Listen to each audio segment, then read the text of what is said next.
আমি কিরঞ্জিত বলছি, সকলে আমাকে চেনো। সবাই চুপ করো।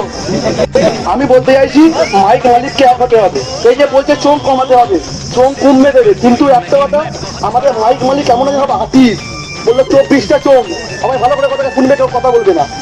বললো 24টা চোখ, 24টা চোখই লাগাবে সবাই, সমস্ত মাইক মালিক, কিন্তু লাগাবে কত 24 ইঞ্চি। ওই 30-এর মানে পুরো ভর্তি হয়ে যাবে, এরকমই হবে। সবাই বলো কত ইঞ্চি চোখ? 18 ইঞ্চি চোখ থাকবে। তাহলে এরকমই নিয়ম করতে হবে, নিয়ম করতে হবে এক, তাহলে সবার 18 কি 20 একই থাকবে। তা নয়, মালিক এখানে অনেক আর্টিস্ট আছে, 12 ইঞ্চি দেবে, 15 ইঞ্চি ঢোকে, 18 ইঞ্চি দেবে, 12 ইঞ্চি ঢোকে, সবই হতে পারে। দেখো ঠিক আছে, কোনো যারা ভাড়া করে তাদের কোনো দোষ নয়, তারা টাকা দিয়ে ভাড়া করছে, ওরা করবে।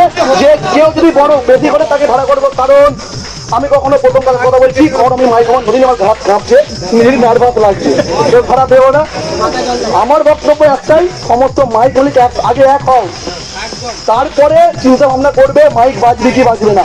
নতুন প্রশাসন এসেছে, এখন চাপ দিচ্ছে, দেবে মাছ দিয়ে, সকলেই জানো, কারণ নতুন এসেছে যখন সে একটা কাজ দেখাতে চাইছে, সে দেখাবে, কিন্তু মাইক মালিক দেখাও যে আমরা করলে 15 ইঞ্চিতেই থাকবো, 18 থাকবো। আমি সত্যি করে আমি করেছি 4 মাস আগে বক্স করেছি 30-এর মাল, দুদিন বাদে গেল কি বিগ বক্স। ঠিক আছে, আমি যদি আপডেট না করি আমার বক্সটা বসে যাবে। ঠিক আছে, এটাই মেন ব্যাপার। আমি এটা মন্টু থেকে বলছি, এত কিছু সবাই 5K 4K চলছে। একদিন মালিকটা বলছে দাদা আমি কি করব, যে সবাই 5K, আমার বক্সটা ভাড়া হবে কি হবে না, মানুষটা চিন্তিত। কারণ একটা কেনা কোনো ব্যাপার নয়, যে মানুষের এত ক্ষতি, যে পুড়ে যাচ্ছে হচ্ছে, কেউ বুকে হাত দিয়ে বলতে পারবে আমার বক্স পড়িলে। সকলেই জানো আমার দৌগ্রামে বক্স পড়ে গেছিল বা স্টিকার গেছিল, সামান্য 20খানা গেল, কিন্তু এই বাংলা বক্স জগতে কেউ আছে যে আমার বক্স পড়বে? কারণ মাইকেল লাল নেই, কেউ বলতে পারবে না যে পড়েনি। সবারই কষ্ট হচ্ছে, কেউ বলতে পারছে না, মুখ ফেটে যাচ্ছে, মুখ ফাটছে না। ঠিক আছে, এইটাই ঠিক আছে, আগে মাইক মালিক এখন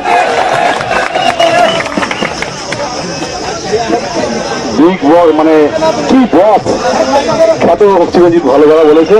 আচ্ছা, এবারে